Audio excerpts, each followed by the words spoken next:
네, 고 박원순 서울시장의 빈소와 분향소에는 사흘째 조문 행렬이 이어지고 있습니다. 내일 발인과 서울시청 앞 연결식을 끝으로 닷새 동안의 장례 절차가 마무리될 예정입니다. 하지만 장례 절차와 2차 가해 등을 둘러싼 논란은 계속되고 있는데요. 자세한 내용 두 분과 함께 알아보겠습니다. 양지열 변호사, 장미 변호사 두 분 나와 계십니다. 안녕하십니까? 네, 안녕하세요. 네, 안녕하세요. 자, 박원순 서울시장의 이제 장례 일정 내일이면 마무리가 되는데요. 사상 처음으로 서울특별시장으로 진행이 되는 셈입니다. 일단 장례 절차에 대해 좀 간략히 설명해 주시겠습니까? 네, 이제 5일장으로 진행이 되고요. 이제 서울특별시장이라고 하는 것이 이제 장례 절차 자체가 법으로 규정된 게 아니고 이제 기관장에 관한 그런 예우를 준용을 하겠다는 겁니다. 그러니까 장관, 차관에 대한 어떤 장례식과 마찬가지로 서울시장장이 장관급 예우를 받는 자리이기 때문에 그렇게 절차를 진행하는 거고요. 지금 이제 안치돼 있는 서울대병원 장례식장 그리고 서울시청 앞에 있는 분향소에 일반인들도 조문을 받고 있는 것으로 알려져 있고요. 대신에 이제 내부에 이제 가족들이 머무는 공간까지는 별도로 이제 존중을 좀 해드리는 그런 상황이라고 합니다. 자, 그런데 이제 사망 직전 그 성추행 혐의로 고소된 사실이 알려지면서 서울시장으로 이제 치르는 게 맞느냐 좀 논란이 계속되고 있습니다. 박홍근 장례 공동집행위원장의 입장을 먼저 듣고 오겠습니다. 처탈하고 검소했던 고인의 평소 삶과 뜻에 따라 유족들도 사흘간의 장례를 검토했습니다. 하지만 고인의 시신이 밤늦게 발견돼 하루가 이미 지나갔다는 점, 그리고 해외에 체류 중인 친가족의 귀국에 시일이 소요돼서 부득이 입관 시기를 감안해 장례 일정을 늘릴 수밖에 없었다는 점을 말씀드립니다. 자식으로서 고인의 마지막 가시는 길을 보고자 하는 그리고 모시고자 하는 그 심정을 이해해 주시라 믿습니다. 네. 3일장, 5일장 얘기를 들어보니까 이해되는 부분도 있고요. 또 이것에 또 반대하는 목소리도 있는 것 같습니다. 예, 그렇습니다. 이제 3일장을 원래는 가족들이 원했다라는 게 이제 공식적인 입장입니다. 이게 이제 소박하고 이제 간소하게 이 장례 절차를 치르려고 했던 그 박 전 시장의 그 뜻에도 부합한다라는 게 이제 가족의 뜻이었지만 궁극적으로 이제 목요일 날 사망을 했는데 그 발견 시점이 금요일 자정이 넘은 그 직후였습니다. 그렇기 때문에 하루가 미리 이제 소요가 됐고 또 아들이 영국에서 귀국하고 원래는 원칙적으로는 2주간의 코로나 자가격리 기간이 있어야 되는데 어떤 예외적인 사유로 이제 그걸 면책된다고 하더라도 사실상 한 거의 수시간 동안은 이제 공항 인근에서 자가격리를 된 상황일 수밖에 없기 때문에 많은 시간이 소요될 수밖에 없습니다. 그렇다면 물리적인 시간상 5일장으로 치르기로 결과적으로 좀 합의가 됐다라는 설명이 다소 이제 납득이 되는 부분이 있고요. 또 하나의 좀 논란의 핵심은 이걸 서울특별시장으로 치르는 것에 대해서 지금 논란도 많은데 사실 이제 최다선으로 내리 3선으로 서울시장이 당선이 됐고 서울시정을 위해서 많이 기여한 부분이 있어서 이 정부 의전 편람의 지침에 따라서 서울시에서는 이같이 결론 내렸다는 게 지금 해명입니다. 설명입니다. 이런 결정에 대해서 어떤 미비점은 사실 없는 거잖아요. 지금 모든 것들이 다 법으로 다 정해질 수는 없고요. 이제 특히 이제 국민이나 시민의 권리를 좀 제한한다거나 이런 것들은 반드시 명시적으로 이런 부분을 둬야 하지만 그렇지 않은 경우에는 이 행정청의 재량의가 굉장히 넓게 인정이 되는 거 아니겠습니까? 그리고 이론이 있고 다른 생각을 가지신 분들도 있을 수 있습니다. 충분히 논란의 여지는 있지만 그럼에도 불구하고 또 어떻게 보면은 장 변호사님 잘 말씀을 주신 것처럼 가족들로서도 장례를 정상적으로 치르기가 어려운 상황이었다는 점 그리고 오랜 기간 이제 서울시에서 같이 있어서 또 충고하는 물결도 그만큼 많이 이어지고 있지 않습니까? 각자의 입장이라는 것은 다른 것이지만 또 이 살아있는 사람들끼리 기억하는 방법들을 서로도 좀 존중을 해줬으면 하는 생각이 듭니다. 이런 가운데 보수 성향 유튜브 채널 관계자들이 이제 서울특별시장으로 치르지 못하게 해달라면 법원에 집행금지 가처분 신청을 냈는데요. 심리가 이제 오늘 3시 반쯤에 이제 시작되는 것으로 지금 알려져 있습니다. 이게 받아들일 가능성이 좀 있다고 보십니까? 저는 이 심리가 굉장히 좀 일찍 열린 게 이제 어제 신청서가 들어가서 오늘 열린 게 다소 뭐 대단히 법원이 전향적인 입장을 보인 것처럼 홍보하는 것 자체는 부적절합니다. 왜냐하면 내일이 바로 연결식이기 때문에 예. 법원으로서는 어쨌든 판단을 오늘 내릴 수밖에 없는 그런 사안인 걸로 보이고요.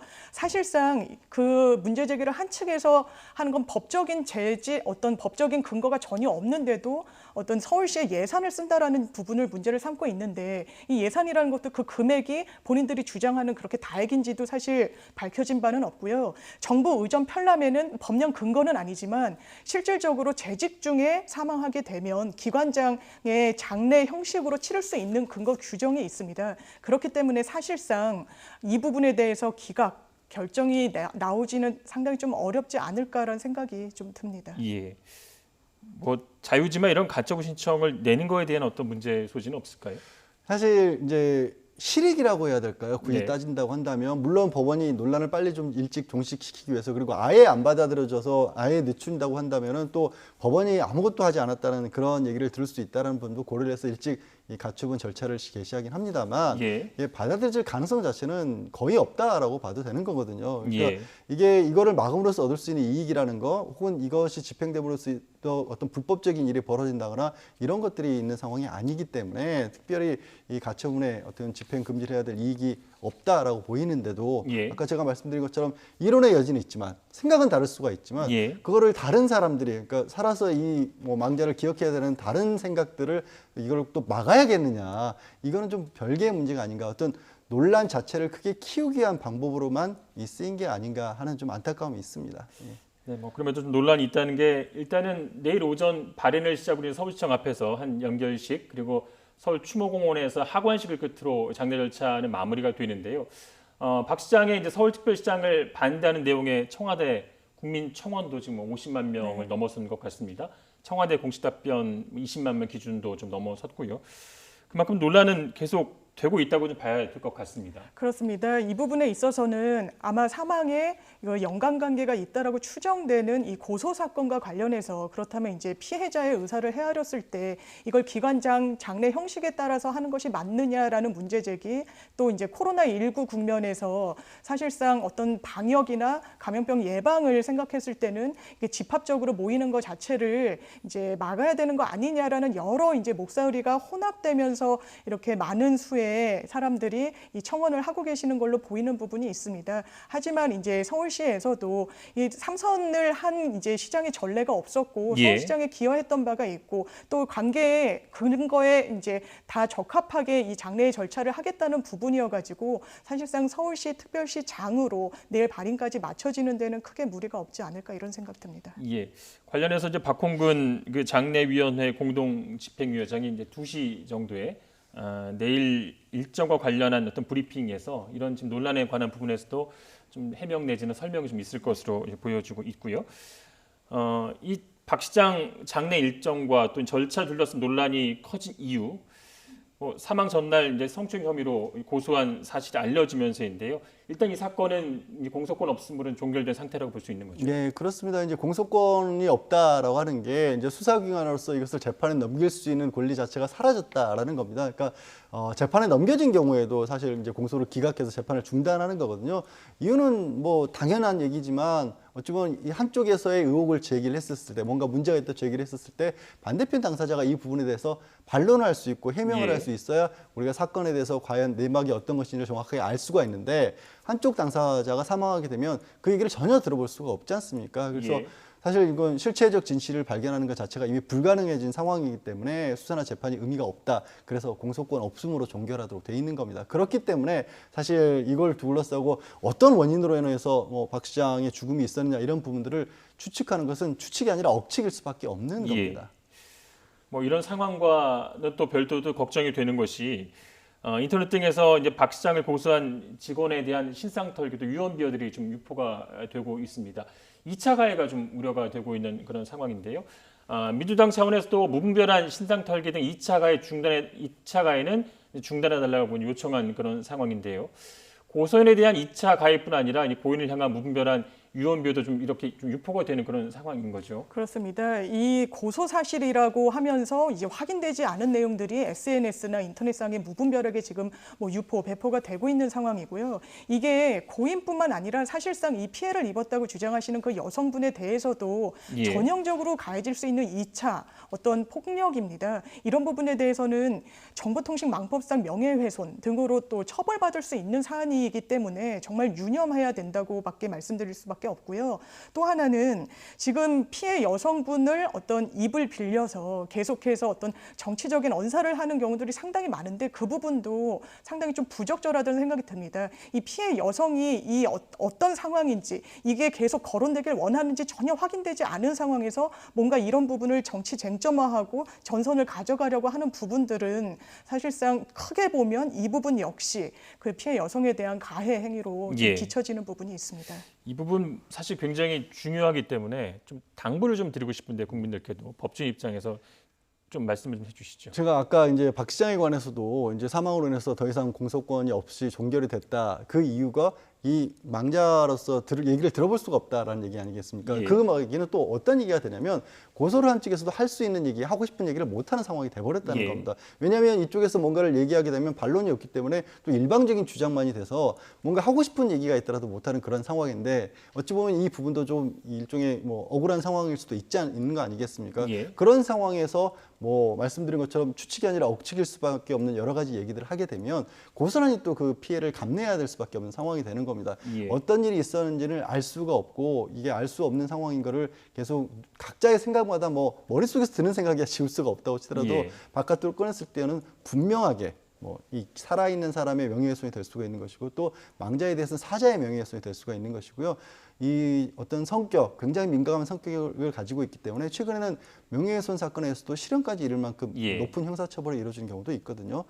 지극히 조심해 주셨으면 좋겠습니다. 단체 대화방에 좀 확인되지 않는 루머 같은 걸 옮기는 것도 좀 주의를 해야 되겠죠. 그거는 여러 번 비슷한 사건이 있을 때마다 말씀드린 것이 단순하게 복사해서 이른바 퍼서 나른다고 하지 않습니까? 예. 그런 행동도 똑같은 거예요. 그러니까 내가 작성한 게 아니기 때문에 나는 뭐 별 범죄가 아닐 거야. 유포 행위는 똑같이 취급받습니다. 예. 경찰도 이제 고소인의 그 신변 보호 조치도 좀 고려하겠다는 그런 입장인데요. 보통 이런 피고소인이 이 사망할 경우에 신변 보호 요청 또 가능한 겁니까? 보통은 이제 어떤 성범죄의 피해자라고 주장하는 여성분이 신변보호를 요청하는 경우는 이 가해자가 찾아오거나 뭔가 합의를 이제 보자고 하면서 계속해서 연락을 하거나 이런 부분이 저어되고 두려워서 하는 경우가 상당히 많거든요. 하지만 꼭 그런 경우에만 신변보호가 필요한 게 아니라 지금과 같은 경우에는 무분별하게 본인 신상이 유출되었거나 될 수 있는 그 위험도가 상당히 높기 때문에 또한 그 본인 인적 사항이 제3자, 불특정한 제3자들한테 노출될 수가 있기 때문에 신변 보호에 있어서 상당히 좀 그 위해를 느끼고 있으실 걸로 보이고요. 그렇다면 경찰로서도 이런 요청이 있을 시에 그냥 무시할 수는 없을 겁니다. 당연히 신변 보호 요청이 될 거고 어떤 형식으로 이루어지냐면 보통 이제 손목 시계 형태의 어떤 그런 그 기구를 나눠줍니다. 이게 네. 지급을 하면 거기에 본인이 위해를 느끼는 상황이 된다면 바로 그 조치를 통해 가지고 경찰이 그 집으로 와서 신변 보호 조치를 한다든지 이런 식으로 즉각적인 조치가 사실상 이루어질 수 있기 때문에 해당 여성분이 원한다면 이 부분은 당연히 경찰로서도 받아들여 줄 걸로 보입니다. 예. 저희가 이제 서울특별시장의 논란 뭐 이렇게 제목을 붙였지만 논란이 좀 퍼지지 않는 게 더 낫다는 그런 생각도 해보게 되고요. 다음 소식으로 좀 넘어가 보겠습니다. 그 최숙현 선수 관련된 소식인데요. 폭행 가해자로 지목된 사람 가운데 한 명이죠. 팀 닥터로 불리던 안모 씨가 경찰에 체포가 됐습니다. 경찰이 구속영장을 일단은 신청해 놓은 상태죠. 네, 예. 그렇습니다. 사실 팀 닥터로 불렸지만은 거의 정체불명의 인물이었지 않습니까? 예. 이 국회 문광위위원회에서는 이 대환체육회에서도 이 신원이 파악이 안 된다라는 얘기를 했을 정도로까지 도대체 왜 이 사람이 폭행을 사실상 주도했었고 감독이나 선수들 위에서 군림하다시피 했던 그런 예. 내용들이 보도가 됐었는데 대구에 있는 거주지에 숨어 있다가 경찰에서 체포가 됐고요. 말씀하신 것처럼 일단은 폭행 그리고 의료인이 아닌데도 불구하고 사실상의 의료행위를 했다는 불법 의료행위 혐의로 경찰은 영장을 신청을 했습니다. 예, 불법 의료 행위와 또 폭행에 대해서도 구속영장이 신청이 된 상태고요. 그동안 안 씨가 이제 경주시청 소속이 아니어서 경북체육회에서는 뭐 처벌도 할 수 없고 조사도 강제할 수 없었다고 하는데 지금 이제 경찰은 말씀하신 것처럼 불법 의료 행위랑 또 그 폭행 행위로 이제 그 구속영장 신청을 한 것이고요.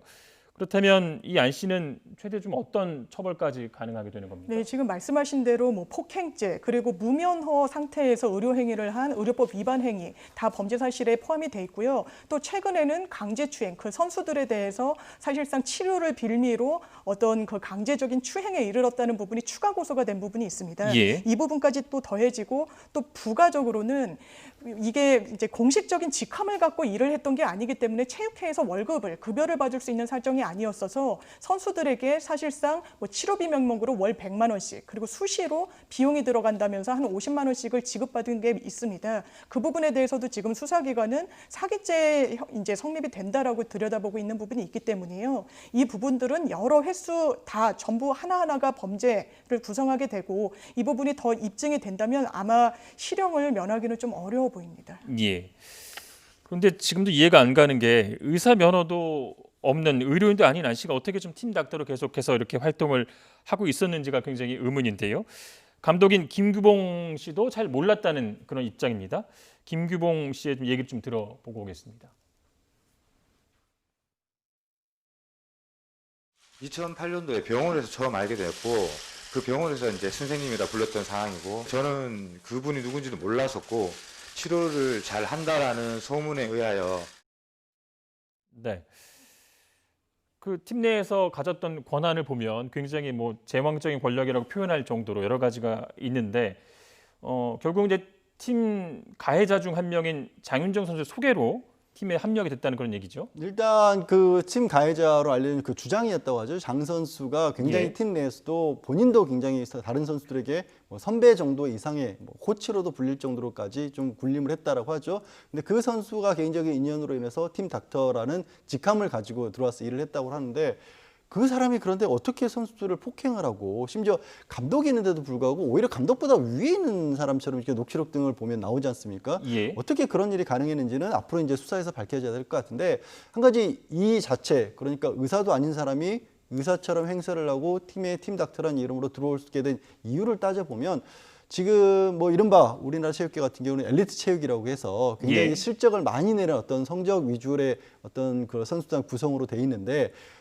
트라이애슬론처럼 비인기 종목이고 지원이 작은 단체 같은 경우에는 이게 뭔가 다른 엘리트 그 체육의 시스템을 갖춰야 되는데 그럴 만한 뭐 여력은 없고 하다 보니까 비정상적인 방법으로 이른바 아름아름으로 해서 이렇게 팀을 꾸렸던 거 아니겠습니까? 그러는 바람에 어떻게 보면 구체적인 관리 감독도 받지 않고 지원이 없기 때문에 관리 감독도 받지 않고 정확하게 어떤 일이 팀 내에서 벌어지지 못해서 알 수 없는 어떤 폐쇄적인 형태에서 예. 오랜 시간 동안 또 나이 어린 선수들 같은 경우는 그거를 또 당연히 그냥 그렇게만 커왔으니까 받아들여야 되는 그런 환경인 줄로만 착각을 했기 때문에 지금과 같은 정말 안타까운 일이 벌어지게 된 게 아닌가. 예. 그런 어떤 구조적인 모순점 같은 것들도 앞으로 좀 개선을 해야 될 것으로 보입니다. 이런 환경에 대해서 네. 어떻게 보세요?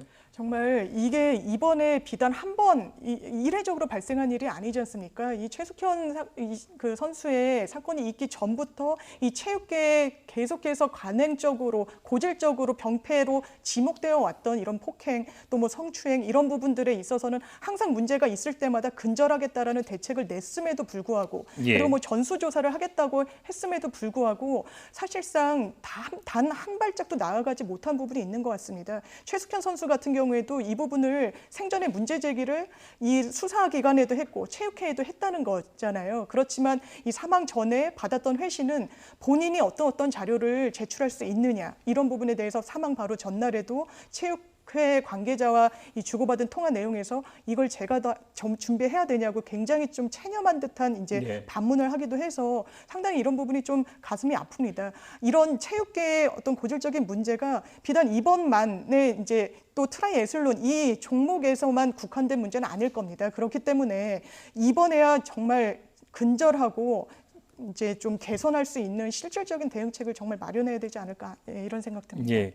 지금 이 사건에 대한 조사는 좀 어떻게 진행이 되고 있습니까? 일단 이 경찰에서 기본적으로 사실 이 부분이 좀 더 알아봐야 될 부분이 경찰에서도 검찰에 송치라는 내역이 있습니다. 이미 예. 조사를 끝내고 예. 그런데 그 조사가 과연 제대로 돼 있었느냐, 얼마만큼이나 수사 내역과 얼마만큼이나 처벌을 해야 된다라고 수사가 올라가 있는지 또 한번 검토를 해봐야 될 필요는 있지만 그러나 어쨌든 대구지검 쪽에서는 이 부분을 처음부터 모든 것을 다시 돌아보겠다고 해서 예. 4명의 검사를 포함한 특별수사팀을 꾸려서 면밀하게 검토를 하고 있다고 합니다. 그런데 앞서 이제 장 변호사님이 문제 제기를 해주신 것처럼 사실 이게 그냥 스포츠 선수로서 또 나이도 어리고 사회 경험도 부족한 상황에서 뭔가 그 선수 입장에서 거대 권력이라고 할 수 있는 체육회 전체, 자기가 소속되는 협회 혹은 자기를 가르치고 있는 지도자들 상대로 어떤 형사적인 요구를 했었을 때 그러면 그 힘의 균형이 말도 안 되게 안 맞는 상황이잖아요. 예. 그럴 때는 이 협회의 조사기관이라든가 경찰이라든가 검찰의 수사기관에서도 그런 상황을 감안해 가면서 이 부분을 좀 더 수사를 해야 되지 않았나. 이게 그냥 객관적으로 제3자의 위치에 있으면서 이쪽에서 이런 얘기하는데 당신은 무슨 얘기할 거예요. 이런 식의 어떤 조사가 있어서는 앞으로도 이런 비슷한 일이 반복됐을 때 또 그런 식으로 또 묻혀질 수가 있는 거거든요. 왜 최 선수가 뭐 극단적인 선택을 했는지는 알 수는 없습니다만 그런 답답한 상황이 분명히 예. 있었다는 것만은 사실 아니겠습니까? 이제라도 뒤늦었지만 물론 철저하게 밝혀야겠지만 꼭 이런 식으로 뭔가 문제가 크게 벌어지고 나서야 특별이라는 이름이 붙는 이런 일들이 반복되지 않게 평상시에 어떤 체제를 잘 갖춰야 될 것 같습니다. 지금 이제 말씀하신 부분을 좀 구체화하기 위해서 어떤 구체적인 제도가 좀 더 필요할까요? 지금도 뭐 이미 1년 전, 2년 전에도 네. 특히 체육회 분야에서 이런 비슷한 일들이 여러 번 반복되었었지 않습니까? 뭐 국가대표 선수들, 메달을 땄던 선수들이 뜻밖에도 특례에서 폭행을 당했다는 예. 고소를 했었고 그럴 때마다 이제 만들어졌던 게 인권센터 같은 것들이 만들어진 겁니다. 그런데 그 인권센터라고 하는 게 지금 말씀드린 것처럼 적극적인 조사를 한다기보다는 어떤 대응이 있거나 어떤 약간 신고가 사후 있을 약방 경우에는 방식으로 진행이 되었다는 그런 것도 거고요. 있고 또 어찌 보면 이제 각각의 선수들 개인들이 이 최 선수가 딱 그런 경우였잖아요.